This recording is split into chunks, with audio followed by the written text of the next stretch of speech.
قصص القرآن میں سورہ لقمان کی آیت 12 تا 19 کا ترجمہ درج ہے۔ اس کے مطابق لقمان نے اپنے بیٹے کو جو نصیحتیں کی ہیں ان میں ان باتوں پر زور دیا ہے کہ لوگوں کے ساتھ حسن و اخلاق کے ساتھ پیش آنا چاہیے، یہ نہ ہو کہ از راہ غرور منہ موڑ لیا جائے اور خدا کی زمین پر اکڑ کر چلو۔ میں یہ اس لیے کہہ رہا ہوں کہ اللہ تعالیٰ اور خدا کی زمین پر اکڑ کر نہ چلو، میں یہ اس لیے کہہ رہا ہوں کہ اللہ تعالیٰ مغرور اور اکڑنے والوں کو پسند نہیں کرتا۔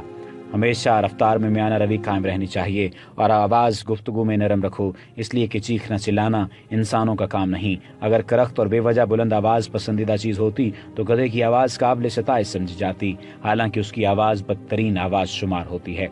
قصص القرآن کے مصنف کہتے ہیں کہ حکیم لقمان اگر غلام ہوتے تو اپنے بیٹے غلام زادے کو یہ نصیحت نہ کرتے، اس لیے کہ غرور و نخوت، خود بینی و شیخی، کرختگی و خشونت ایسے اوصاف ہیں جو بادشاہوں، شہزادیوں، متمول و صاحب اور صاحب اقتدار انسانوں کے اندر ہی کثرت سے پائے جاتے ہیں۔ اس امر سے بھی اتفاق ہے کہ لقمان حکیم اور لقمان بادشاہ ایک ہی شخصیت ہے اور وہ عاد ثانیہ کے پیغمبر حضرت ہود کے پیروکار تھے۔ وہ حبشی الاصل نہیں لیکن عربی النسل تھے۔